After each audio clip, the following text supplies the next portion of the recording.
तो दोस्तों पॉपी एक तरह से जो ये इस टाइटल से पहले भी हमें कई मूवीज़ देखने को मिल चुकी है और पॉपी एक तरह से 2000 है जो उसके अंदर हमें एक मूवी देखने को मिलने वाली है, उसके ऊपर हम बात करने जा रहे हैं। जी हाँ दोस्तों, इसका कई फ़ैन मेड टीज़र ट्रेलर आपने यूट्यूब पर देखे होंगे जो कि बड़े वायरल हो रहे हैं, लेकिन ऑफिशियल कोई टीज़र या ट्रेलर इसका आउट नहीं किया गया है। तो पूरी जानकारी इस मूवी के बारे में, अपकमिंग मूवी के बारे में आपको देने वाले हैं, तो वीडियो को लाइक कर दे, चैनल को सब्सक्राइब कर दे, जैसा कि प्री प्रोडक्शन, रिलीजिंग, कास्टिंग सब कुछ आपको बताए गए। तो दोस्तों वीडियो को करते हैं स्टार्ट। पोपे अमेरिकी संगीत में कॉमेडी फिल्म है जिसका निर्देशन रॉबर्ट ऑल्टमैन ने किया है और इसका निर्माण पैरामाउंट पिक्चर्स और वॉल्ट डिज्नी प्रोडक्शंस ने किया है। यह ईसी सेगर के पोपे कॉमिक्स चरित्र पर आधारित है। पटकथा जूल्स फीफर ने लिखी थी और इसमें रॉबिन विलियम्स तीन ने पोपे द सेलर मैन और शेली डुवेल ने ऑलिव ऑयल की भूमिका निभाई थी। इसकी कहानी पोपे के साहसिक कारनामों पर आधारित है जब वह स्वीटहेवन शहर में पहुंचता है।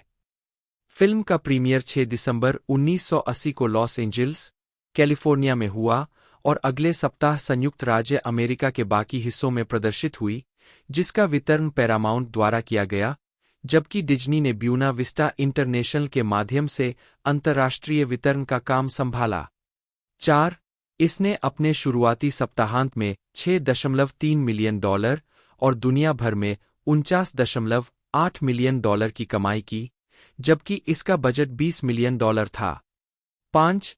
इसे पहली बार रिलीज होने पर आलोचकों से नकारात्मक समीक्षा मिली। 6. लेकिन समय के साथ इसे बेहतर समीक्षाएं मिली। 7. 8. कथानक। पोपे, एक कर्कश लेकिन नेकदिल नाविक, अपने लापता पिता की तलाश करते हुए छोटे तटीय शहर स्वीटहेवन में पहुंचता है। वह ओयल परिवार के बोर्डिंग हाउस में एक कमरा किराए पर लेता है, जहां ओयल अपनी बेटी ओलिव की सगाई कैप्टन ब्लूटो से करवाने की योजना बनाते हैं, जो एक शक्तिशाली, हमेशा गुस्सैल बदमाश है जो रहस्यमय कमोडोर के नाम पर शहर का प्रबंधन करता है। सगाई की पार्टी की रात ओलिव चुपके से बाहर निकलती है क्योंकि उसे पता चलता है कि उसके मंगेतर के लिए केवल एक ही विशेषता है जिसकी वह शिकायत कर सकती है, वह है उसका आकार। उसकी मुलाकात पोपे से होती है, जो पार्टी में शहर के लोगों के साथ घुलने मिलने में असफल रहा। अंततः दोनों को एक टोकरी में एक लावारिस बच्चा मिलता है। पोपे और ओलिव उस बच्चे को गोद ले लेते हैं, उसका नाम स्वीटहेवन शहर के नाम पर स्वीपी रखते हैं और तीनों ओयल्स के घर लौट आते हैं। ब्लूटो, जिसे ओलिव ने छोड़ दिया है, को इस मुठभेड़ के बारे में पता चलता है और गुस्से में आकर वह पोपे की पिटाई करता है और ओयल्स की संपत्ति और सामान पर भारी कर लगा देता है। एक लालची कर अधिकारी ब्लूटो की मांग का पालन करता है, लेकिन पोपे ओयल्स की वित्तीय स्थिति में मदद करता है। अगले दिन पोपे को पता चलता है कि स्वीपी किसी प्रश्न का सही उत्तर सुनकर सीटी बजाकर भविष्य की भविष्यवाणी कर सकता है। चे वेलिंगटन विम्पी, जो हमेशा भूखा रहने वाला स्थानीय मुच और छोटा जुआरी है, भी यह देखता है और पोपे और ओलिव से पूछता है कि क्या वह स्वीपी को सैर पर ले जा सकता है। वह उसे घोड़ों की दौड़ में ले जाता है और 2 दाव जीतता है। यह सुनकर ओलिव और उसका परिवार कार्रवाई में शामिल होने और स्वीपी का उपयोग करके जीतने का फैसला करता है, लेकिन क्रोधित पोपे स्वीपी को ले जाता है। पोपे द्वारा टैक्समैन को समुद्र में फेंकने के बाद, जिससे उसे शहर का सम्मान प्राप्त होता है, विम्पी ब्लूटो के आदेश पर बच्चे का अपहरण कर लेता है। उस शाम, जब ओलिव निजी तौर पर पोपे से मिलती है, तो वह उसे यह कहते हुए सुनती है कि स्वीपी को 2 माता-पिता होने चाहिए और उसे इस तरह छोड़ने का पछतावा है। अगली सुबह, ओलिव द्वारा धमकी दिए जाने के बाद विम्पी पोपे को अपहरण के बारे में बताता है। पोपे कमोडोर के जहाज पर जाता है, जहां उसे पता चलता है कि कमोडोर, जिसे ब्लूटो ने बांध दिया है, वास्तव में पोपे का पिता पूपडेक पप्पी है, जो पालक के प्रति पोपे की नफरत को उजागर करने के बाद स्वीकार करता है कि पोपे उसका बेटा है। इस बीच ब्लूटो ओलिव का अपहरण कर लेता है। पोपे, पप्पी, विम्पी और ओयल परिवार ब्लूटो का पीछा करने के लिए पप्पी के जहाज पर सवार होकर समुद्र के बीच में एक उजाड़ द्वीप पर पहुंचते हैं, जिसे स्केप द्वीप कहा जाता है। पोपे ब्लूटो को पकड़ता है और उससे लड़ता है, लेकिन पराजित हो जाता है। लड़ाई के दौरान पप्पी अपना खजाना वापस पा लेता है और संदूक खोलकर पोपे के बचपन की निजी, भावनात्मक वस्तुओं का संग्रह प्रकट करता है, जिसमें पालक के कुछ डिब्बे भी शामिल है। पप्पी द्वारा स्वीपी को इसी तरह के भाग्य से बचाने के बाद एक विशाल ऑक्टोपस, साल्टी सैम, जागता है और पानी के नीचे से ओलिव पर हमला करता है। पोपे को गले की पकड़ में रखते हुए पप्पी उसकी ओर पालक का एक डिब्बा फेंकता है। पोपे की पालक के प्रति नापसंदगी को पहचानते हुए ब्लूटो उसे जबरदस्ती पालक खिलाता है और फिर उसे पानी में फेंक देता है। पालक पोपे को पुनर्जीवित करता है और उसकी ताकत बढ़ाता है, जिससे उसे ब्लूटो और साल्टी सैम दोनों को हराने में मदद मिलती है। रालना रॉबिन विलियम्स पोपे के रूप में। जैक मर्सर ने शुरुआत में पोपे की आवाज दी थी। Shelley Duvall Olive Oyl. Paul L Smith Bluto. John Wallace Bluto की गायन आवाज के रूप में। Paul Dooley Wellington Wimpy. Richard Libertini George W Geezil. Ray Walston पूपडेक पप्पी के रूप में। डोनाल्ड मोफेट टैक्समैन के रूप में। McIntyre Dixon Cole Oyl. Roberta Maxwell Nana Oyl. Donovan Scott Castor Oyl. Alan F Nichols rough house के रूप में। वेस्ले इवान हर्ट स्वीपी के रूप में। बिल इरविन हैम ग्रेवी के रूप में। शेरोन किन्नी चेरी। पीटर ब्रे ऑक्सबलर ऑक्सहार्ट के रूप में। लिंडा हंट श्रीमती ऑक्सहार्ट। ज्योफ होयल स्कूप के रूप में। वेन रॉबसन चिजेल फ्लिंट के रूप में। वॉन श्निट्जेल के रूप में Klaus Voormann. Van Dyke Parks होगी पियानो वादक के रूप में। Dennis Franz Spike. Carlos Brown Slug के रूप में। रॉबर्ट फोर्टियर बिल बार्नकल के रूप में। 9 उत्पादन माल्टा में पोपे गाव। अपनी पुस्तक fiasco A history of Hollywoods iconic flops में जेम्स रॉबर्ट पेरिश कहते हैं कि पोपे म्यूजिकल का आधार ब्रॉडवे म्यूजिकल एनी के फिल्म रूपांतरण के लिए बोली युद्ध में था, जो अधिकारों के लिए होड़ करने वाले दो प्रमुख स्टूडियो कोलंबिया और पैरामाउंट के बीच था। जब रॉबर्ट इवांस को पता चला कि पैरामाउंट एनी के लिए बोली हार गया है, तो उन्होंने पैरामाउंट की मूल कंपनी गल्फ प्लस वेस्टर्न के प्रमुख चार्ल्स ब्लूडॉर्न और अधिकारियों बैरी डिलर, माइकल आइजनर और जेफरी कैटचेनबर्ग के साथ एक कार्यकारी बैठक की, जिसमें उन्होंने कॉमिक स्ट्रिप पात्रों के बारे में पूछा, जिनके अधिकार स्टूडियो के पास थे और जिनका उपयोग मूवी म्यूजिकल बनाने के लिए किया जा सकता था। एक सहभागी ने कहा, पोपे उस समय, हालांकि King Feature Syndicate, Hearst Communications की एक इकाई, ने पोपे और संबंधित पात्रों के टेलीविजन अधिकारों को बरकरार रखा, और हैना-बारबरा ने किंग फीचर्स के लाइसेंस के तहत the all new Pope over नामक श्रृंखला का निर्माण किया। पैरामाउंट ने लंबे समय तक पोपे चरित्र के नाट्य अधिकारों को अपने पास रखा था, क्योंकि स्टूडियो ने 1932 से 1957 तक फ्लेशर स्टूडियो और फेमस स्टूडियो द्वारा निर्मित पोपे कार्टून शॉर्ट्स जारी किए थे। उद्धरण वांछित। इवांस ने जूल्स फीफर को एक पटकथा लिखने के लिए नियुक्त किया। 1977 में उन्होंने कहा कि वह डस्टिन हॉफमैन को पोपे की भूमिका के लिए चाहते थे, लिली टॉमलिन के विपरीत ओलिव ऑयल के रूप में, जॉन स्लेजिंगर निर्देशन के साथ। 11 हॉफमैन फीफर के साथ रचनात्मक मतभेदों के कारण बाहर हो गए। गिल्डा रेडन को भी ओलिव ऑयल की भूमिका के लिए माना गया था। 12-13 रेडन के प्रबंधक बर्नी ब्रिलस्टीन ने स्क्रिप्ट की गुणवत्ता के बारे में अपनी चिंताओं के कारण और इवांस और ऑल्टमैन के साथ एक अलग सेट पर महीनों तक काम करने की चिंताओं के कारण उन्हें भूमिका लेने से हतोत्साहित किया। दोनों अनिश्चित व्यवहार और अपरंपरागत रचनात्मक तरीकों के लिए जाने जाते हैं। 14 दिसंबर 1979 में वॉल्ट डिज्नी प्रोडक्शंस 2 चित्र निर्माण सौदे ड्रैगन स्लेयर सहित में शामिल हो गया, जिसमें पैरामाउंट पिक्चर्स ने उत्तरी अमेरिकी वितरण और ब्यूना विस्टा इंटरनेशनल ने अंतर्राष्ट्रीय वितरण का काम संभाला। मुख्य फोटोग्राफी 23 जनवरी 1980 को शुरू हुई। 15-16 फिल्म की शूटिंग माल्टा में हुई थी। विस्तृत स्वीटहेवन सेट का निर्माण फिल्मांकन के लिए आवश्यक से अधिक किया गया था, जिससे उत्पादन की लागत और जटिलता बढ़ गई। साथ ही एक रिकॉर्डिंग स्टूडियो, संपादन सुविधाएं और रहने के क्वार्टर सहित अन्य इमारतें भी बनाई गईं। खराब मौसम के कारण फिल्मांकन 19 जून 1980 को तय समय से 3 सप्ताह पहले पूरा हुआ। 16 यह सेट एक लोकप्रिय पर्यटक आकर्षण है, जिसे पोपे विलेज के नाम से जाना जाता है। 17 पैरिश ने लिखा कि रॉबिन विलियम्स ने इस सेट को स्टालैग ऑल्टमैन कहा था। पैरिश ने अन्य उत्पादन समस्याओं का उल्लेख किया। इवांस ने जोर देकर कहा कि पटकथा कॉमिक स्ट्रिप पोपे को दर्शाती है, न कि विकृत कार्टून संस्करण को। फीफर की पटकथा कई बार फिर से लिखी गई और उन्होंने चिंता व्यक्त की कि बहुत अधिक स्क्रीन समय छोटे पात्रों को समर्पित किया जा रहा था। फीफर ने निल्सन के गीतों को भी नापसंद किया। उन्होंने कहा कि वे फिल्म के लिए सही नहीं थे।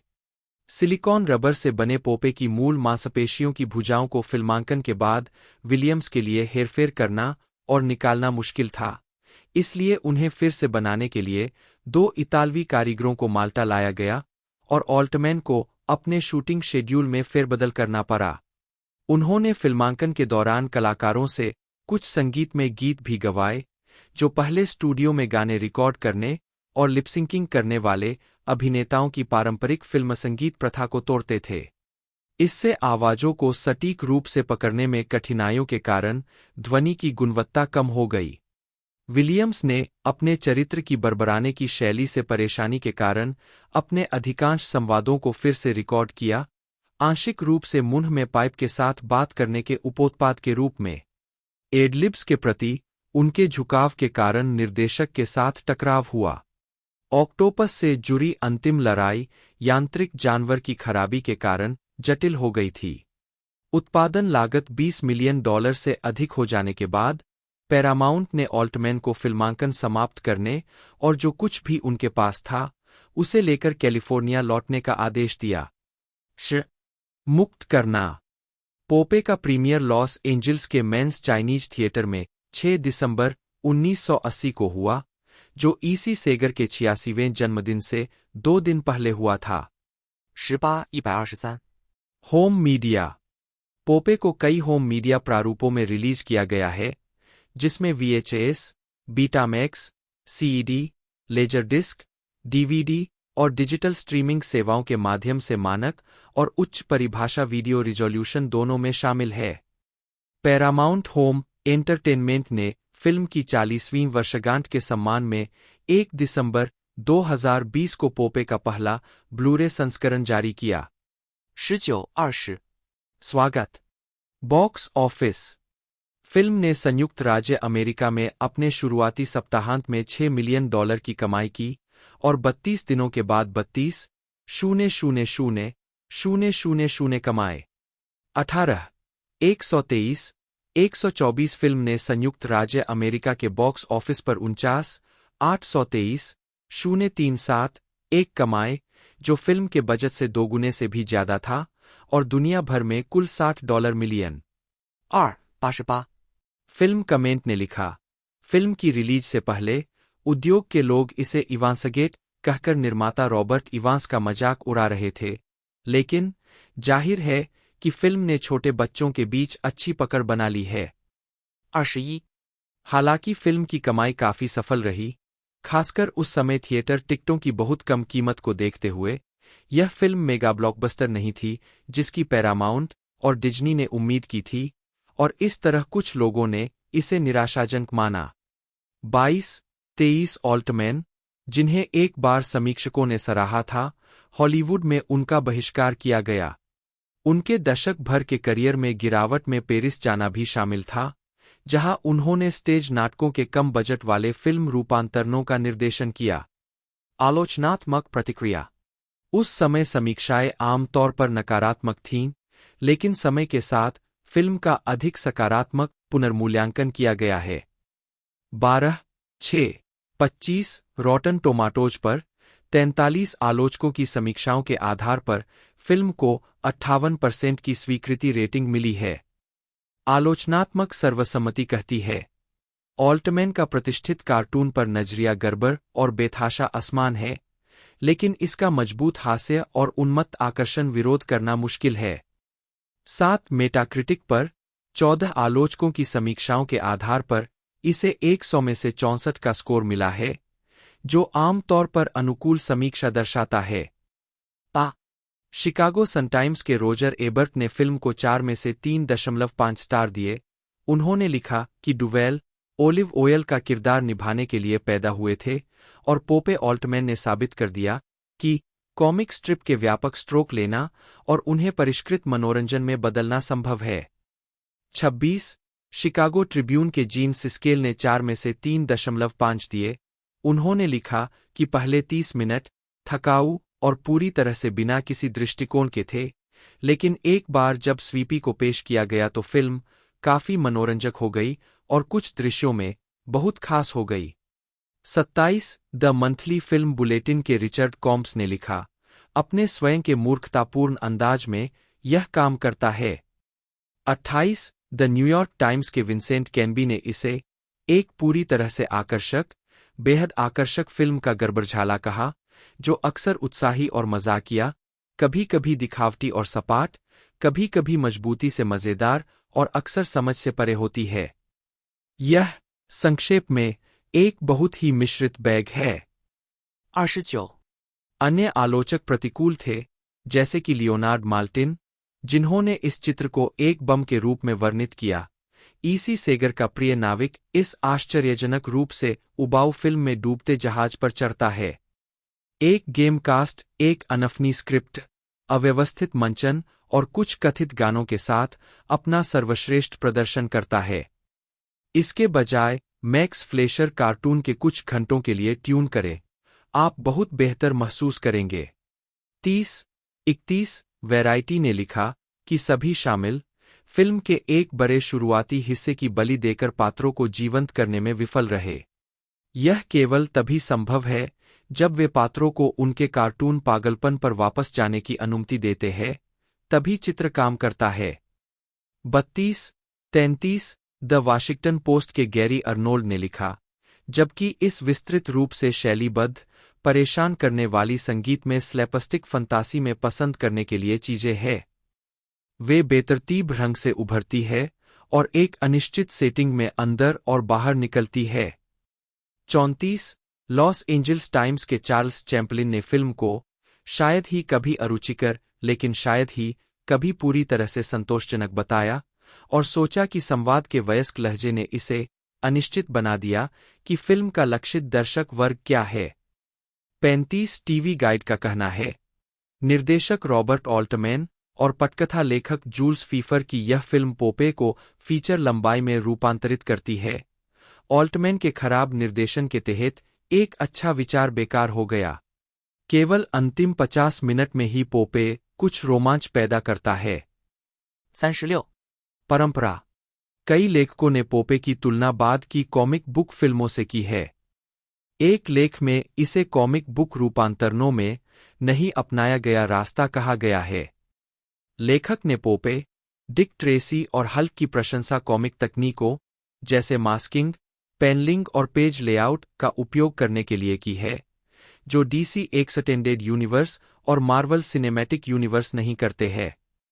37 WBUR के लिए एक लेख में सहमति व्यक्त की गई कि पोपे और हल्क आधुनिक कॉमिक फिल्मों की तुलना में अधिक कलात्मक थे और कहा कि पोपे को गलती से अनदेखा किया गया है। 24. फिल्म निर्माता पॉल थॉमस एंडरसन इस फिल्म के एक प्रसिद्ध प्रशंसक है। उन्होंने इसे अपनी पसंदीदा फिल्म के रूप में सूचीबद्ध किया है, यहाँ तक कि उन्होंने अपनी फिल्म पंचड्रंक लव में डुवेल के गीत ही नीड्स मी का उपयोग किया है। उद्धरण वांछित, निर्देशक फिल लॉर्ड भी फिल्म के प्रशंसक है और उन्होंने इसे एक प्रेरणा के रूप में उद्धृत किया है। यह सतह पर आप जो बना रहे हैं उसके बारे में व्यर्थ न होने की कोशिश करने से आता है। जैसे अगर द लेगो मूवी एक लोकप्रिय खिलौना ब्रांड पर आधारित है तो कौन परवाह करता है। यह अभी भी कुछ वास्तव में दिलचस्प बनाने का अवसर है। मुझे लगता है कि हमने हमेशा इन चीजों को खुद को व्यक्तिगत रूप से व्यक्त करने के तरीके के रूप में देखा है जो कोई नहीं करता है। शायद यह रॉबर्ट ऑल्टमैन की पोपे को बहुत अधिक देखने से आता है। 38. पुरस्कार।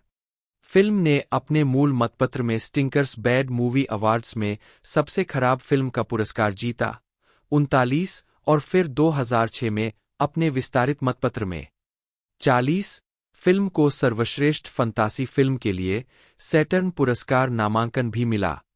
41. वर्ष पुरस्कार वर्ग प्राप्तकर्ता परिणाम संदर्भ जुलाई 1981 सैटर्न पुरस्कार सर्वश्रेष्ठ फंतासी फिल्म पोपे पैरामाउंट मनोनीत 41 1981 स्टिंकर्स बैड मूवी अवार्ड्स सबसे खराब तस्वीर जीत गया 39 2006.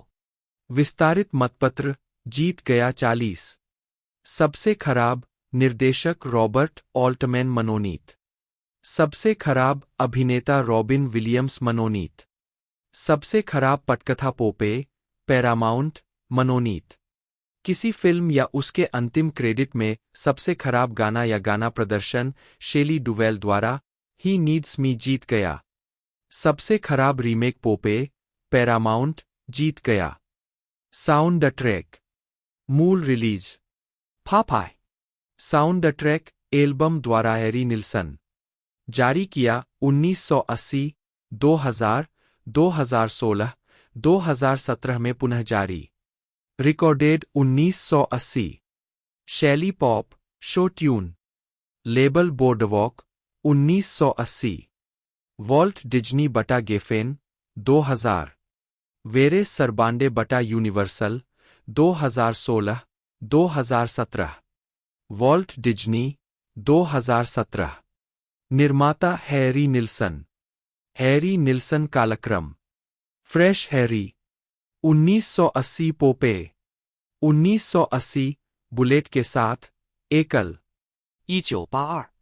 व्यावसायिक रेटिंग समीक्षा स्कोर स्रोत रेटिंग पूरा संगीत 42 साउंड ट्रैक हैरी निल्सन द्वारा रचित था जिन्होंने फिल्म के लिए संगीत तैयार करने के लिए अपने एल्बम फ्लैश हैरी के निर्माण से ब्रेक लिया था।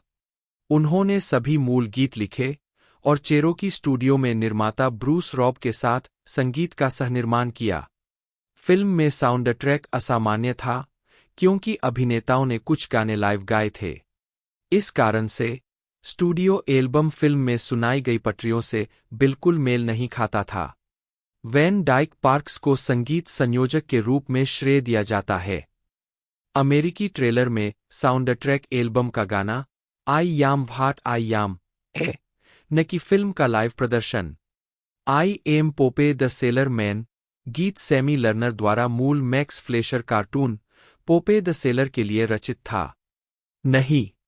शीर्षक लंबाई 1 मैं वही यम करता हूं जो मैं यम करता हूं 2:16 2 उसे मेरी जरूरत है 3:33 3 स्वीपीज लुलबी 2:06 4 दिन हम 3:06 5 स्वीट हेवन एक गान 2:56 6 नीचे गिराओ मुझे 4:07 7 सेलिन 2:48 8 मेरे लिए यह आसान नहीं है 2:20 9 वह बड़ा है 4:19 10 मैं नीच हूं 2:33 11.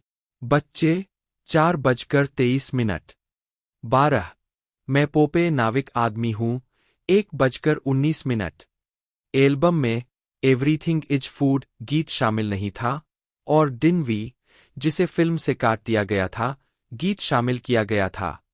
2016 में एल्बम का विनाइलोनली सीमित संस्करण संस्करण record store day black Friday के लिए वारेस सरबांडे द्वारा 2 बोनस ट्रैक के साथ जारी किया गया था। 2017 डीलक्स संस्करण 2017 में वारेस सरबांडे ने एक डीलक्स संस्करण जारी किया, जिसमें गानों को फिल्म के मूल क्रम में रखा गया, एवरीथिंग इज फूड को फिर से शामिल किया गया और निल्सन और कलाकारों द्वारा गाए गए गानों के डेमो संस्करणों की दूसरी डिस्क शामिल की गई। 43-44 2018 में 14 डेमो को विनाइल पर motion picture Popeye the Harry Nilsson demo से संगीत के रूप में जारी किया गया था। 45 Disc 1 नहीं। शीर्षक लंबाई 1 स्वीट हेवन 2:53 2 नीचे गिराओ मुझे 4:09 3 सब कुछ भोजन है 3:08 4 रफ हाउस फाइट 0:43 5 वह बड़ा है 4:20 6 मैं नीच हूं 2:35 7 सेलिन 2:47 8 शहर के माध्यम से मार्च 0:48 9 मैं वही यम करता हूं जो मैं यम करता हूं 2:16 10 द ग्रैंड फिनाले 1:34 11 उसे मेरी जरूरत है 3:33 12 स्वीपी की लोरी 2:04 13 दिन हम 3:05 14 मेरे लिए यह आसान नहीं है 2:18 15八戒4:27 16 कंकाल गुफा 2:04 17 अब सुनो बच्चे बटा बचाव के लिए बटा श्री आई फंस गए हैं बटा वापस एक्शन में 5:04 18 बचाया गया बटा अभी भी जारी है बटा खजाना बटा क्या और लड़ाई बटा पाप्स बॉय बटा ऑलिव और ऑक्टोपस बटा क्या चल रहा है पॉप बटा पोपे विजी 3:09 19 मैं पोपे नाविक आदमी हूं 1:22 20 शीर्षक मिश्रण समाप्त 3:34 Disc R नहीं शीर्षक लंबाई 1 स्वीट हेवन 3:03 2 मैं नीच हूं 3:21 3 स्वीपी की लोरी 2:50 4 नीचे गिराओ मुझे 3:02 5 सब कुछ भोजन है 3:43 6 उसे मेरी जरूरत है 3:09 7 हर किसी को खाना चाहिए 3:24 8 मेरे साथ नौकायन 2:53 9 मैं वही यम करता हूं जो मैं यम करता हूं 3:08 10 मेरे लिए यह आसान नहीं है 2:24 11 बच्चे 3:52 12 मैं पोपे नाविक आदमी हूं 2:58 13 मैं नीच हूं 2:59 14 उसे मेरी जरूरत है 9:29 15 हर किसी को खाना चाहिए 2:05 16 दिन हम 3:02 17 सेलिन 4:52 18 मैं खुद ही रहना पसंद करूंगा 6:03 रॉबर्ट बर्नार्ड ऑल्टमैन बटा एल.टी. एमेन बटा AWLT एमेन 20 फरवरी 1925 से 20 नवंबर 2006 एक अमेरिकी फिल्म निर्देशक, पटकथा लेखक और निर्माता थे।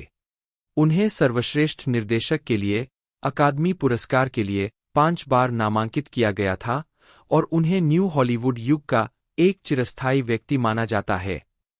उनकी सबसे प्रसिद्ध निर्देशकीय उपलब्धियों में M.A.S.H.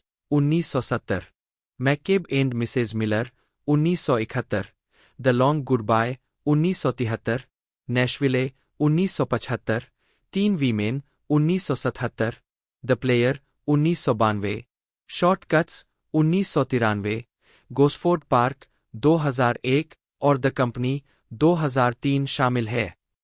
ऑल्टमैन की फिल्म निर्माण की विशेष शैली में कई शैलियाँ शामिल थीं, जिन्हें ऑल्टमैनस्क एक कहा जाता है, लेकिन आमतौर पर एक विध्वंसक या हॉलीवुड विरोधी मोड़ के साथ जो आमतौर पर अपने व्यक्तिगत विचारों को व्यक्त करने के लिए व्यंग्य और हास्य पर निर्भर करता था। अभिनेता विशेष रूप से उनके निर्देशन में काम करना पसंद करते थे क्योंकि वह उन्हें सुधार करने के लिए प्रोत्साहित करते थे।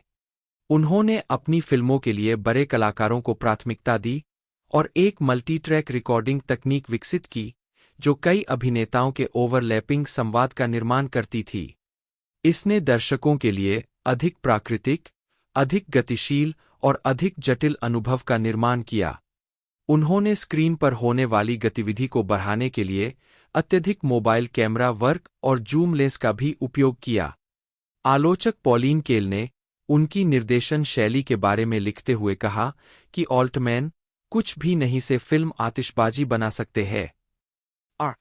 2006 में academy of motion picture arts and sciences ने ऑल्टमैन के काम को एकेडमी मानद पुरस्कार से सम्मानित किया। 7 नामांकनों के बावजूद उन्होंने कभी प्रतिस्पर्धी ऑस्कर नहीं जीता। उनकी फिल्में MASH. McCabe and Mrs Miller, the long goodbye और नैशविले को United States National Film Registry के लिए चुना गया है। ऑल्टमैन उन 3 फिल्म निर्माताओं में से एक है जिनकी फिल्मों ने बर्लिन में गोल्डन बियर, वेनिस में गोल्डन लॉयन और कांस में पाल्मे डियोर जीता है। अन्य 2 हेनरी जॉर्जेस क्लूजोट और माइकल एंजेलो एंटोनियोनी है। प्रारंभिक जीवन। ऑल्टमैन का जन्म 20 फरवरी 1925 को कैंसस सिटी, मिसौरी में नेब्रास्का के मेफ्लावर वंशज हेलेन नी मैथ्यूज और उच्च वर्गीय परिवार से आए धनी बीमा विक्रेता और शौकिया जुआरी बर्नार्ड क्लेमेंट ऑल्टमैन के बेटे के रूप में हुआ था। ऑल्टमैन का वंश जर्मन, अंग्रेजी और आयरिश था। 3-4 उनके दादा फ्रैंक ऑल्टमैन सीनियर ने परिवार के नाम की वर्तनी को ऑल्टमैन से ऑल्टमैन में बदल दिया। 4 ऑल्टमैन का पालनपोषण कैथोलिक था। 5 लेकिन उन्होंने वयस्क होने पर भी धर्म का पालन या अभ्यास जारी नहीं रखा। 6 हालांकि उन्हें एक तरह का कैथोलिक और कैथोलिक निर्देशक कहा जाता है। 5-7 स्नातक होने के तुरंत बाद ऑल्टमैन 18 वर्ष की आयु में संयुक्त राज्य अमेरिका की सेना की वायुसेना में शामिल हो गए। द्वितीय विश्व युद्ध के दौरान ऑल्टमैन ने बोर्नियो और डच ईस्ट इंडीज में 307वें बम समूह के साथ B-24 लिबरेटर के सहपायलट के रूप में 50 से अधिक बमबारी मिशनों में उड़ान भरी। 9-10 1947 में अपनी छुट्टी के बाद ऑल्टमैन कैलिफोर्निया चले गए। उन्होंने एक ऐसी कंपनी के प्रचार में काम किया जिसने कुत्तों की पहचान करने के लिए एक टैटू मशीन का आविष्कार किया था। उन्होंने एक सनक में फिल्म निर्माण में प्रवेश किया। 1948 की पिक्चर बॉडीगार्ड के लिए आरकेओ को एक स्क्रिप्ट बेची जिसे उन्होंने जॉर्ज W. जॉर्ज के साथ मिलकर लिखा था। ऑल्टमैन की तत्काल सफलता ने उन्हें न्यूयॉर्क शहर जाने के लिए प्रोत्साहित किया। औद्योगिक फिल्मों पर अपने शुरुआती काम के माध्यम से ऑल्टमैन ने कथा तकनीक के साथ प्रयोग किया और ओवरलैपिंग संवाद के अपने विशिष्ट उपयोग को विकसित किया। फरवरी 2012 में ऑल्टमैन द्वारा निर्देशित एक प्रारंभिक Calvin film, modern football 1951, film निर्माता गैरी हगिन्स द्वारा पाई गई थी। 11-12ऑल्टमैन ने अपने फिल्मी करियर के समानांतर नाटकों और ओपेरा का निर्देशन भी किया। जब ऑल्टमैन कैल्विन कंपनी में कार्यरत थे, तब उन्होंने यहूदी सामुदायिक केंद्र के रेजिडेंट थिएटर में नाटकों का निर्देशन करना शुरू किया। इन नाटकों ने उन्हें स्थानीय अभिनेताओं के साथ काम करने का मौका दिया, जैसे कि भविष्य के निर्देशक रिचर्ड सी. सराफियन, जिन्हें उन्होंने रिचर्ड हैरिटी की hope is the thing with feathers के निर्माण में निर्देशित किया था। सराफियन ने बाद में ऑल्टमैन की बहन से शादी की और उनके साथ हॉलीवुड चले गए। 13आजीविका। इस अनुभाग को सत्यापन के लिए अतिरिक्त उद्धरणों की आवश्यकता है। कृपया इस अनुभाग में विश्वसनीय स्रोतों से उद्धरण जोड़कर इस लेख को बेहतर बनाने में सहायता करें। बिना सूत्रों की सामग्री को चुनौती देकर हटाया जा सकता है। फरवरी 2021। जाने कि इस संदेश को कैसे और कब हटाया जाए। 1950 के दशक। टेलीविजन निर्देशन में ऑल्टमैन की पहली कोशिश Dumont drama series pulse of the city 1953 से 1954 और 1956 की western series the sheriff of coaches के एक एपिसोड में थी। 1956 में उन्हें एक स्थानीय व्यवसायी ने कैंसस सिटी में किशोर अपराध पर एक फीचर फिल्म लिखने और निर्देशित करने के लिए काम पर रखा था। $60,000 में बनी द डेलिंक्वेंट्स नामक फिल्म को यूनाइटेड आर्टिस्ट्स ने $1,50,000 में खरीदा और 1957 में रिलीज किया। आदिम होते हुए भी इस किशोर शोषण फिल्म में आकस्मिक, स्वाभाविक संवाद के उपयोग में ऑल्टमैन के बाद के काम की नींव थी।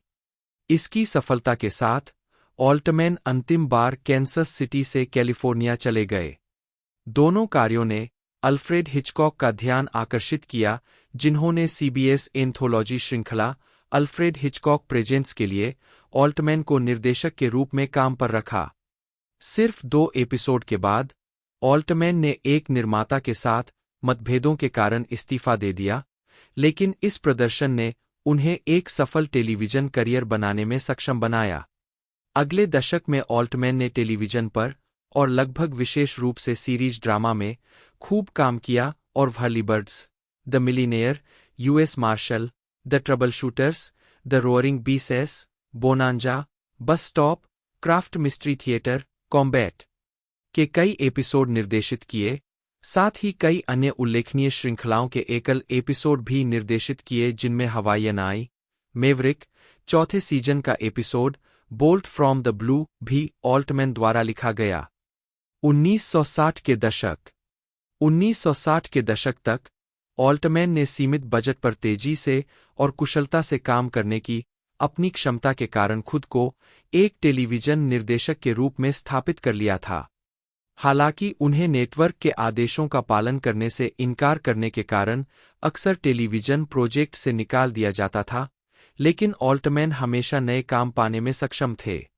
1964 में निर्माताओं ने क्राफ्ट सस्पेंस थिएटर के उनके एक एपिसोड वंस अपॉन ए सेवेज नाइट को नाइटमेयर इन शिकागो शीर्षक के तहत एक टेलीविजन फिल्म के रूप में रिलीज करने का फैसला किया। 1963 के एपिसोड द हंट में उनके कलाकारों में जेम्स कैन और ब्रूस डर्न शामिल थे।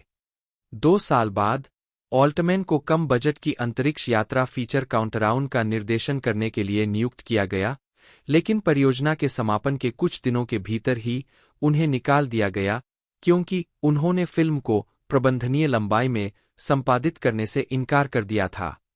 उन्होंने फिर से कैन के साथ काम किया, जिन्होंने रॉबर्ट डुवेल के साथ कलाकारों का नेतृत्व किया। उन्होंने that cold day in the park 1969 तक कोई अन्य फिल्म निर्देशित नहीं की, जो एक आलोचनात्मक और बॉक्स ऑफिस आपदा थी। दशक के दौरान ऑल्टमैन ने अपने कामों में राजनीतिक निहितार्थों को व्यक्त करना शुरू कर दिया। विशेष रूप से उन्होंने वियतनाम युद्ध के बारे में युद्धविरोधी भावनाओं को व्यक्त किया। इस वजह से ऑल्टमैन का करियर कुछ हद तक प्रभावित हुआ, क्योंकि वे युद्धविरोधी आंदोलन से जुड़ गए। 1970 के दशक। 1969 में ऑल्टमैन को MSH की पटकथा की पेशकश की गई, जो कि कोरियाई युद्ध के समय के एक अल्पज्ञात उपन्यास का रूपांतरण था, जिसमें सैन्य सेवाओं में जीवन पर व्यंग्य किया गया था। 1 दर्जन से अधिक अन्य फिल्म निर्माताओं ने इसे ठुकरा दिया था। ऑल्टमैन निर्माण को लेने में झिझक रहे थे, और शूटिंग इतनी उथल-पुथल भरी थी कि इलियट गोल्ड और डोनाल्ड सदरलैंड ने ऑल्टमैन को उनके अपरंपरागत फिल्मांकन तरीकों के कारण नौकरी से निकालने की कोशिश की थी। फिर भी 1970 में रिलीज होने पर MSH को व्यापक रूप से एक क्लासिक के रूप में सराहा गया। इसने 1970 के कान फिल्म समारोह में पाल्मे डियोर जीता और 5 अकादमी पुरस्कार नामांकन प्राप्त किए। यह ऑल्टमैन की सबसे अधिक कमाई करने वाली फिल्म थी, जो संयुक्त राज्य अमेरिका में युद्धविरोधी भावना बढ़ने के समय में रिलीज हुई थी।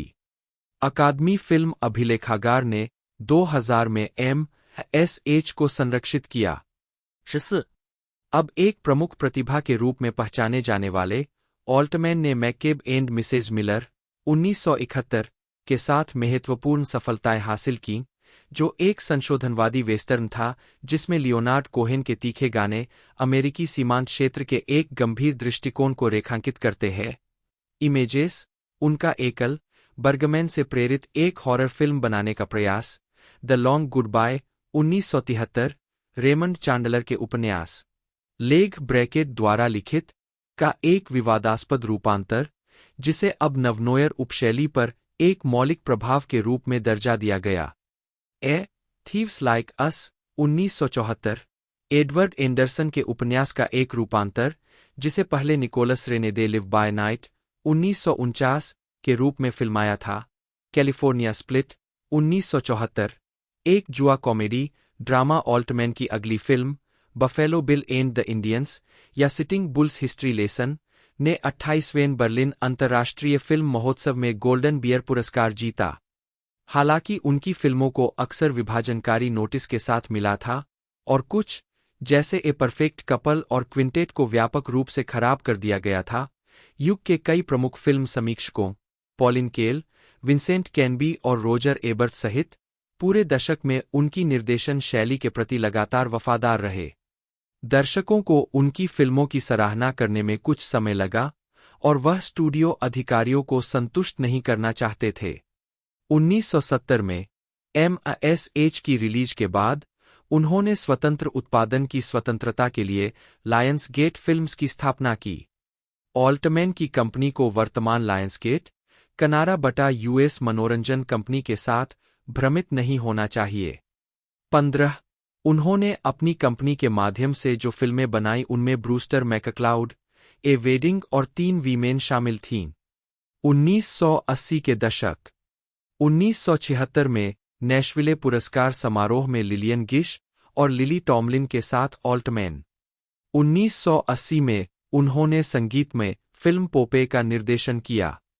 रॉबर्ट इवांस द्वारा निर्मित और जूल्स फीफर द्वारा लिखित यह फिल्म इसी नाम की कॉमिक स्ट्रिप कार्टून पर आधारित थी और इसमें शेली डुवेल और हास्य अभिनेता रॉबिन विलियम्स ने अपनी पहली फिल्म में अभिनय किया था।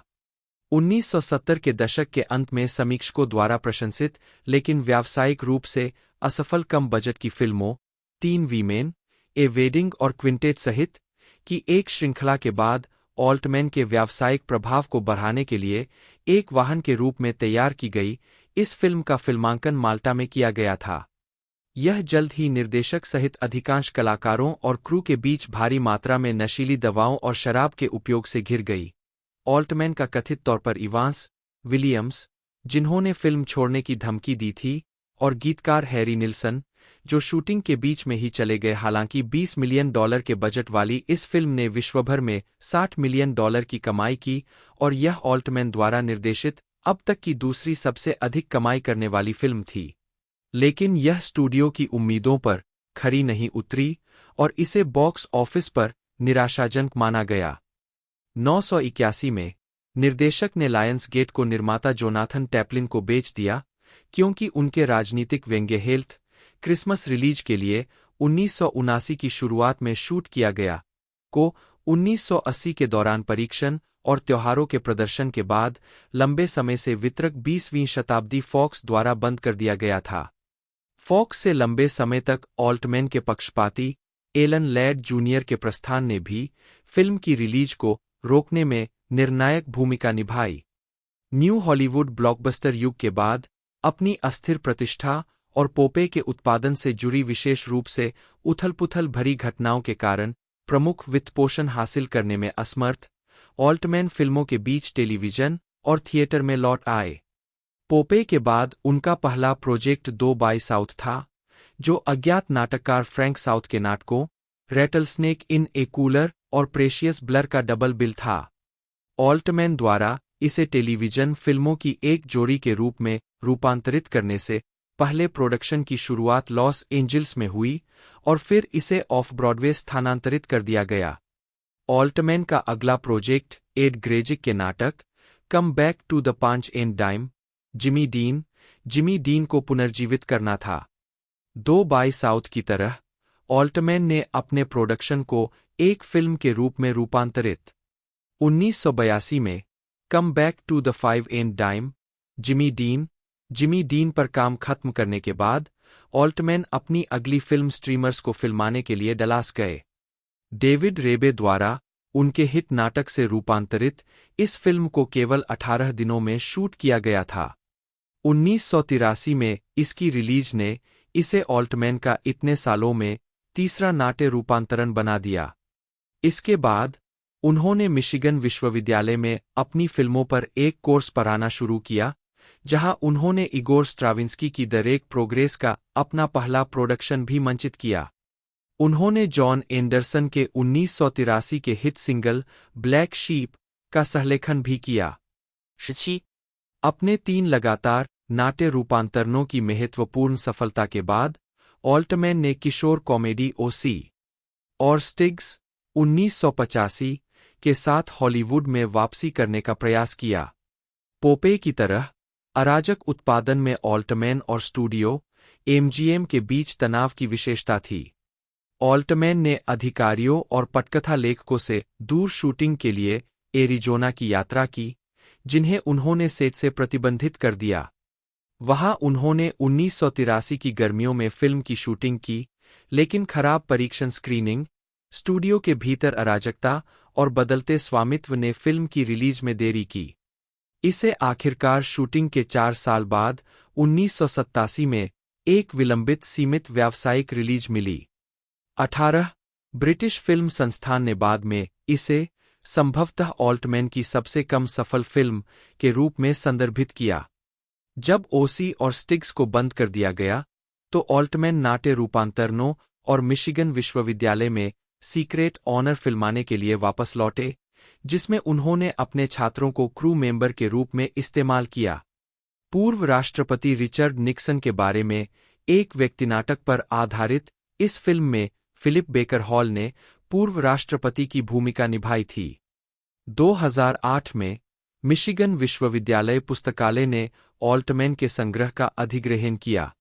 19 ऑल्टमैन और सैम शेपर्ड द्वारा द कैनन ग्रुप के लिए शेपर्ड के पुलित्जर पुरस्कार नामांकित नाटक से रूपांतरित फूल फॉर लव 1985 में नाटककार अभिनेता के साथ किम बेसिंगर, हैरी डीन स्टैंटन और रैंडी क्वैड ने काम किया।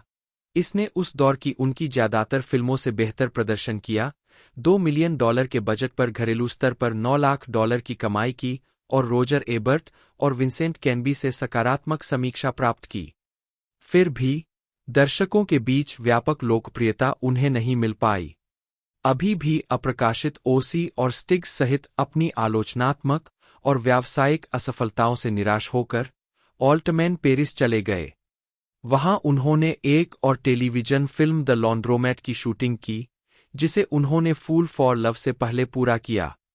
इसके बाद उन्होंने बियॉन्ड थेरेपी लिखी और निर्देशित की, जो उनकी सबसे बड़ी असफलताओं में से एक साबित हुई।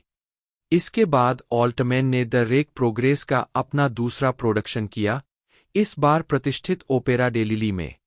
उस समय ओपेरा वित्तीय पतन के दौर से गुजर रहा था और महत्वाकांक्षी प्रोडक्शन के जरिए पैसा हासिल करने में इसकी विफलता के कारण इसे उसी वर्ष बाद में बंद कर दिया गया। ऑल्टमैन ने जीन फिलिप रामेउ के लेस बोरेडेस के एक चयन को आर्या में अपने योगदान के आधार के रूप में भी इस्तेमाल किया। उस वर्ष ओसी और स्टिग्स की लंबे समय से प्रतीक्षित रिलीज की भी आलोचना की गई। ऑल्टमैन को अंततः 1988 में अपने टेलीविजन कार्य के लिए आलोचकों का थोड़ा बहुत समर्थन मिला।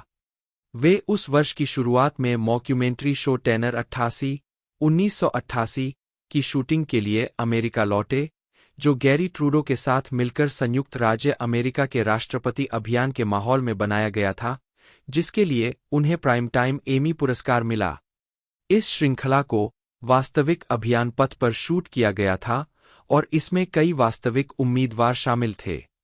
शो के चलने के दौरान ऑल्टमैन का the Caine mutiny court martial का टेलीविजन प्रोडक्शन प्रसारित हुआ। हालांकि इसे बहुत प्रशंसा मिली, लेकिन यह उनकी आखिरी टेलीविजन फिल्म थी। 1990 के दशक। 1990 में ऑल्टमैन ने विंसेंट एंड थियो का निर्देशन किया, जो विंसेंट वैन गॉग के बारे में एक जीवनी पर आधारित फिल्म थी, जिसे यूनाइटेड किंगडम में प्रसारण के लिए एक टेलीविजन मिनी सीरीज के रूप में बनाया गया था। फिल्म का एक नाट्य संस्करण संयुक्त राज्य अमेरिका में एक मामूली सफलता थी, जिसने निर्देशक के आलोचनात्मक पुनरुत्थान में एक महत्वपूर्ण मोड़ को चिह्नित किया। A.B. 1992 के कान फिल्म महोत्सव में ऑल्टमैन। उन्होंने हॉलीवुड पर व्यंग्य करने वाली द प्लेयर 1992 के साथ अपने करियर को फिर से जीवंत कर दिया। प्रभावशाली David brown, the sting, George cocoon द्वारा सहनिर्मित, इस फिल्म को सर्वश्रेष्ठ निर्देशक सहित 3 अकादमी पुरस्कारों के लिए नामांकित किया गया था। हालांकि उन्होंने ऑस्कर नहीं जीता, लेकिन उन्हें कान फिल्म फेस्टिवल, बाफ्टा और न्यूयॉर्क फिल्म क्रिटिक्स सर्कल द्वारा सर्वश्रेष्ठ निर्देशक का पुरस्कार दिया गया। इसके बाद ऑल्टमैन ने शॉर्टकट्स 1993 का निर्देशन किया, जो रेमंड कार्वर की कई लघु कहानियों का एक महत्वाकांक्षी रूपांतरण था, जिसमें कई दिनों के दौरान लॉस एंजिल्स के विभिन्न नागरिकों के जीवन को दर्शाया गया था। फिल्म के बड़े कलाकार और कई अलग-अलग कहानियों का आपस में जुड़ना 1970 के दशक की उनकी बड़ी कलाकारों वाली फिल्मों के समान था। उन्होंने 1993 के वेनिस अंतर्राष्ट्रीय फिल्म समारोह में गोल्डन लायन जीता और सर्वश्रेष्ठ निर्देशक के लिए एक और ऑस्कर नामांकन जीता। शॉर्टकट्स की शूटिंग और संपादन के बीच, ऑल्टमैन ने मैकटीग के निर्देशक और सहलिब्रेटिस्ट के रूप में ओपेरा में वापसी की। ऑल्टमैन को विलियम बोलकॉम द्वारा इस प्रोजेक्ट पर काम पर रखा गया था, जिन्हें शिकागो के लिरिक ओपेरा द्वारा ओपेरा लिखने के लिए अपने नियमित लिब्रेटिस्ट अर्नोल्ड वीनस्टीन के साथ कमीशन किया गया था। मिशिगन विश्वविद्यालय के एक शिक्षक बोलकॉम ने एक दशक पहले ऑल्टमैन के द रेक प्रोग्रेस के पहले प्रोडक्शन की प्रशंसा की थी और उनसे फ्रैंक नॉरिस के उपन्यास को अनुकूलित करने में मदद मांगी थी। 22 शॉर्टकट्स खत्म करने के बाद, ऑल्टमैन ने ग्रेट परफॉर्मेंस के 2 एपिसोड निर्देशित किए। पहला एक R&B रिव्यू था, दूसरा मैकटीग का टेलीविजन रूपांतरण था। 1990 के बाकी के दशक में ऑल्टमैन को सीमित सफलता मिली। 1994 में रिलीज हुई उनकी Pret porter, ready to wear के नाम से भी प्रसिद्ध, ने रिलीज से पहले काफी प्रचार प्रसार बटोरा, लेकिन यह व्यावसायिक और आलोचनात्मक रूप से असफल रही। हालांकि इसे साल के अंत में कई पुरस्कारों के लिए नामांकन मिले, जिसमें 2 गोल्डन ग्लोब नामांकन शामिल है, और इसने सर्वश्रेष्ठ अभिनय के लिए नेशनल बोर्ड ऑफ रिव्यू पुरस्कार जीता। 1996 में ऑल्टमैन ने कैंसस सिटी का निर्देशन किया, जिसमें उन्होंने एक जटिल अपहरण की कहानी के माध्यम से 1930 के दशक के जैज के प्रति अपने प्रेम को व्यक्त किया। ऑल्टमैन ने फिल्म के ऑनसेट संगीतकारों को कामचलाऊ व्यवस्था के लिए प्रोत्साहित किया, और उनके प्रदर्शन के अप्रयुक्त फुटेज ने ऑल्टमैन की ग्रेट परफॉर्मेंस की तीसरी कड़ी का आधार बनाया। उन्होंने 1999 में कुकीज फॉर्च्यून के साथ दशक का समापन एक शानदार नोट पर किया, जो एक अमीर विधवा की आत्महत्या के बारे में एक विचित्र ब्लैक कॉमेडी थी। लगभग 6 वर्षों में उनकी पहली फिल्म जिसने अपना बजट वापस पा लिया और जिसने उन्हें आलोचकों से आम तौर पर सकारात्मक प्रशंसा अर्जित की। उन्हें 1999 में American academy of arts and sciences का फेलो चुना गया। 23付2000。हालांकि नई सहस्राब्दी की ऑल्टमैन की पहली फिल्म डॉ. टी एंड द वुमन को सिर्फ मध्यम समीक्षाएं और मध्यम वित्तीय सफलता मिली, लेकिन उनकी अगली फिल्म गोस्फोर्ड पार्क उस वर्ष की 10 सर्वश्रेष्ठ फिल्मों की कई आलोचकों की सूचियों में शामिल थी। एक बड़ी कास्ट वाली British country house murder mystery, इसने सर्वश्रेष्ठ मूल पटकथा जूलियन फेलोज के लिए अकादमी पुरस्कार जीता और साथ ही 6 और नामांकन भी जीते, जिनमें से 2 ऑल्टमैन के लिए थे, सर्वश्रेष्ठ निर्देशक और सर्वश्रेष्ठ फिल्म के लिए। ऑल्टमैन 2 बार और मंच पर लौटे। 2004 में उन्होंने बोलकॉम, वीनस्टीन और लिरिक ओपेरा के साथ मिलकर अपनी 1978 की फिल्म ए वेडिंग को ओपेरा के रूप में रूपांतरित किया। इसे आम तौर पर अच्छी प्रतिक्रिया मिली थी। 24 उनके अंतिम स्टेज प्रोडक्शन को खराब प्रतिक्रिया मिली थी। 2006 में ऑल्टमैन ने ओल्ड विक थिएटर में आर्थर मिलर के अंतिम नाटक रिसर्जेक्शन ब्लूज के वेस्ट एंड डेब्यू का निर्देशन करने के लिए इंग्लैंड की यात्रा की। इस समय ओल्ड विक का प्रबंधन केविन स्पेसी द्वारा किया जाता था और प्रोडक्शन में मैक्सिमिलियन शेल, जेम्स फॉक्स, नेव कैंपबेल, मैथ्यू मोडाइन और जेन एडम्स ने अभिनय किया था। हालांकि इसमें शामिल सभी लोगों की वंशावली के बावजूद प्रोडक्शन खराब समीक्षाओं और पर्दे के पीछे की कलह के साथ एक पूर्ण विफलता थी। 25 अब बंद हो चुकी फाइन लाइन, आर्टिसन, जो आज के लायंसगेट में समाहित हो गई थी, और यूएसए फिल्म्स, अब फोकस फीचर्स जैसे स्वतंत्र स्टूडियो के साथ काम करने से ऑल्टमैन को स्टूडियो के हस्तक्षेप के बिना उन तरह की फिल्में बनाने में बरत मिली जो वह हमेशा से बनाना चाहते थे। शिकागो में जोफ्रे बैले के बारे में एक फिल्म, द कंपनी, में मुख्य रूप से वास्तविक नर्तकियों से बनी कास्ट थी। फिल्म की परिकल्पना स्टार नेव कैंपबेल, एक पूर्व बैलेरीना, ने की थी और ऑल्टमैन की लंबे समय की दोस्त बारबरा टर्नर ने लिखी थी। ऑल्टमैन ने सनडांस चैनल के लिए टार्नर 88 का फॉलोअप निर्देशित किया, जिसमें वह माइकल मर्फी के साथ एक बड़े जैक टार्नर के रूप में फिर से जुड़े। गैरिसन कीलर की सार्वजनिक रेडियो श्रृंखला ए प्रेरी होम कंपेनियन का एक फिल्म संस्करण जून 2006 में जारी किया गया। 2006 में academy of motion picture arts and sciences ने ऑल्टमैन को लाइफटाइम अचीवमेंट के लिए एकेडमी मानद पुरस्कार से सम्मानित किया।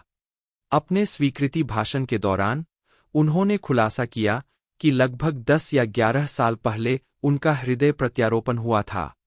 निर्देशक ने तब मजाक में कहा कि शायद अकादमी ने उनके काम को मान्यता देने में जल्दबाजी की है, क्योंकि उन्हें लगता है कि उनके आगे जीवन के 4 दशक और हो सकते हैं। निर्देशन शैली और तकनीक, मनमौजी और लेखक।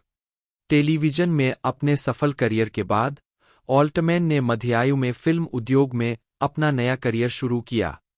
उन्होंने टेलीविजन माध्यम द्वारा लगाई गई रचनात्मक सीमाओं को समझा और अब ऐसी फिल्मों का निर्देशन और लेखन करने का लक्ष्य रखा जो अमेरिकी समाज और हॉलीवुड के बारे में उनके व्यक्तिगत दृष्टिकोण को व्यक्त करेंगी। उनकी फिल्मों को बाद में ऑट्यूरिस्टिक हमले और पारंपरिक फिल्मों के मूर्खतापूर्ण रूपांतर के रूप में वर्णित किया गया, जिसमें आमतौर पर सूक्ष्म कॉमेडी या व्यंग्य का उपयोग उनके अवलोकन को व्यक्त करने के तरीके के रूप में किया जाता था। उनकी फिल्में आमतौर पर राजनीतिक, वैचारिक और व्यक्तिगत विषयों से संबंधित होती थीं और ऑल्टमैन को अपनी कलात्मक दृष्टि से समझौता करने से इनकार करने के लिए जाना जाता था। 27 उन्हें हॉलीवुड विरोधी के रूप में वर्णित किया गया है, जो अक्सर उद्योग में दूसरों को प्रभावित करने वाले सामाजिक दबावों को अनदेखा करते हैं, जिससे उनके लिए अपनी कई फिल्मों को देखना अधिक कठिन हो जाता है। उन्होंने कहा कि एक फिल्म निर्माता के रूप में उनकी स्वतंत्रता ने उन्हें कुल मिलाकर मदद की। मुझे नहीं लगता कि कोई ऐसा फिल्म निर्माता जीवित है या जो कभी रहा हो जिसने मुझसे बेहतर अनुभव किया हो।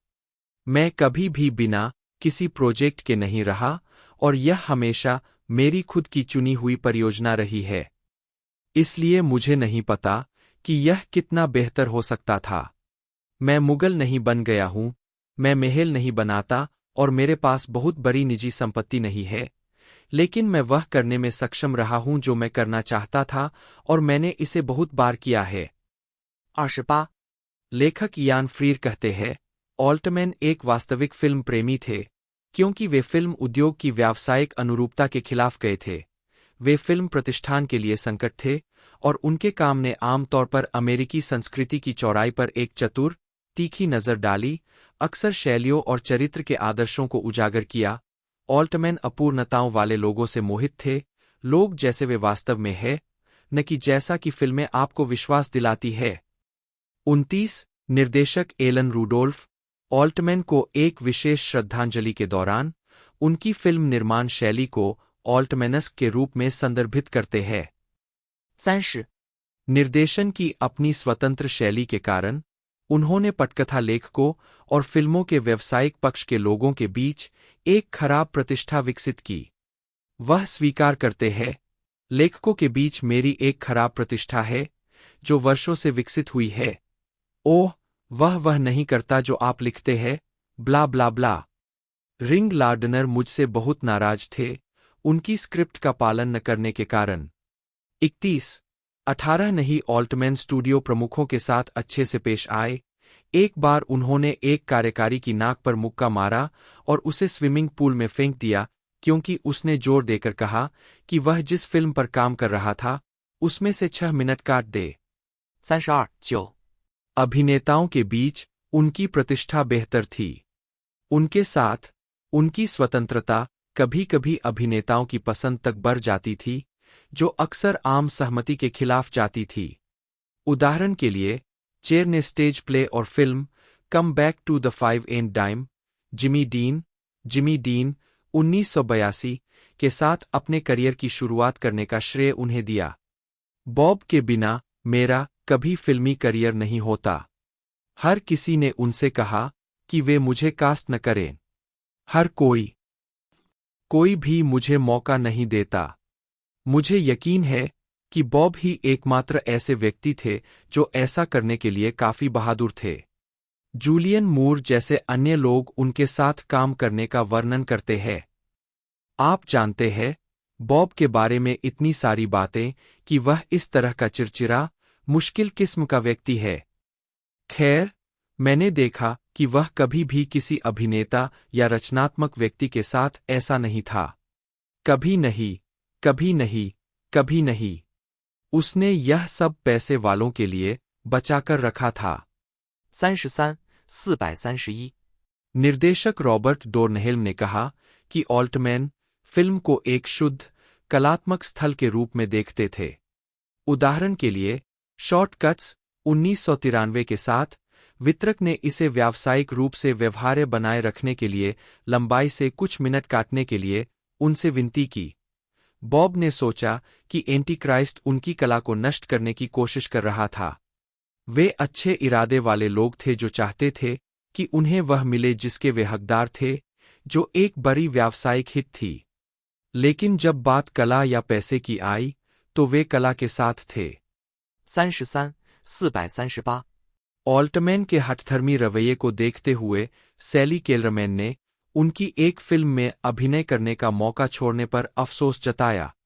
मैंने अभी last of the red hot lovers की शूटिंग पूरी की थी, तभी बॉब ने मुझे एक दिन घर पर बुलाया। सैली, क्या तुम अगली बार मेरी फिल्म में आना चाहोगी? उसने पूछा। सिर्फ तभी जब यह एक अच्छा किरदार हो, मैंने कहा। उसने मुझसे बात करना बंद कर दिया। बॉब उस समय मेरे जैसे ही जिद्दी और घमंडी थे, लेकिन दुख की बात यह है कि मैंने खुद को किसी ऐसे व्यक्ति के साथ काम करने से रोक लिया जिससे मैं बहुत प्यार करता था, जिसने अभिनय को मजेदार और आसान बनाया और जो अपने अभिनेताओं पर भरोसा करता था। बॉब को अभिनेता बहुत पसंद थे। सितारे बॉब ऑल्टमैन के लिए बिना कुछ लिए काम करने के लिए लाइन में लग जाते थे। दोस्तों, इसका जो फर्स्ट पार्ट की बात की जाए तो वो हमें तकरीबन 6 दिसंबर 1980 को लॉस एंजलिस में देखने को मिला था और 12 दिसंबर 1980 को इसे अमेरिका में रिलीज़ कर दिया गया था। इसे एक तरह से 114 मिनट की लेंथ के साथ बनाया गया था और साथ ही साथ इसका बजट 20 मिलियन का था। इसके अंदर इसने जो कलेक्शन किया वो 60 मिलियन का किया था और 1980 में ये बहुत ही बड़ी बात थी। और बाकी अब जो पार्ट आ रहा है वो 250 से लगभग 300 मिलियन के बजट के अंदर उसे बनाया गया है, जो कि अपकमिंग अभी रिलीजिंग डेट डिसाइड नहीं हुई है। तो जैसे कोई और अपडेट आती है तो मैं आपको बता दूंगा। आज की इस वीडियो में दोस्तों इतना ही, मिलते हैं अगले वीडियो में।